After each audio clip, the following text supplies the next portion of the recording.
नमस्कार प्रणाम। आज बड़ा खुशी के बात बा कि देखी विश्वकर्मा पूजा के अवसर पर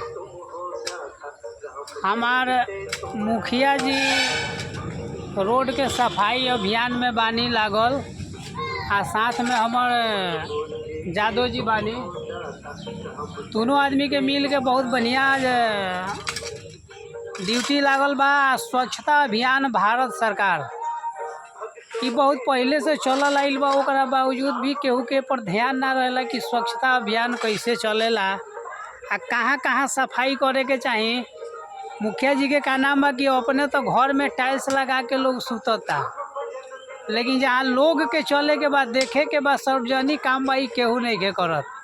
का जी मुखिया जी रउआ ये विषय में का कहे के चाहतानी? सही बात बा। मोदी जी के कहनाम बा कि पूरा स्वच्छ रहे के चाही, भारत स्वच्छ रहे के चाही। तो पर सब लोग के आगे पहल करे के पड़ी आ काम करे के पड़ी, तब ही जाके भारत स्वच्छ भारत होई।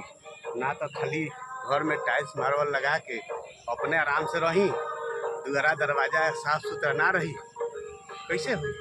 स्वच्छ भारत खातिर कुछ मेहनत करे के पड़ी। सवेरे सवेरे स्वास्थ्य के दृष्टि से भी मेहनत ठीक हो गई जी, सामाजिक दृष्टि से भी ठीक हो गई जी। हाँ, ऐसे देखिए देश के नेता ही एक देश के साफ ना करी, देश के मोदी साफ ना करी। यदि हर आदमी मिल के आ एकरा के यदि सफाई में भीड़ जाता तो देश साफ ऑटोमेटिक हो जाए, कहीं गंदगी दिखाई ना दी। का जी मुखिया जी?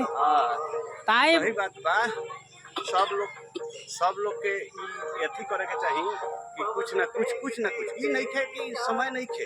समय 5 मिनट 10 मिनट लगाई, 10 मिनट श्रम दी, ज़्यादा ना 10 मिनट रोज करी। 365 दिन होला, एगो रोड अकेले साफ कर हो जाई।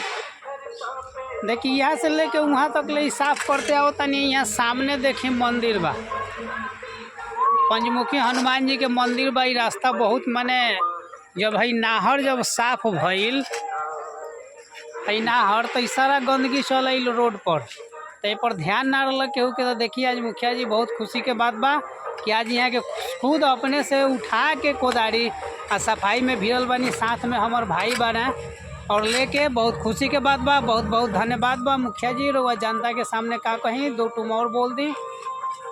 जनता के सामने का बोले के बा, सब लोग के इहे कहें कि सब लोग स्वच्छ रहे, स्वस्थ रहे।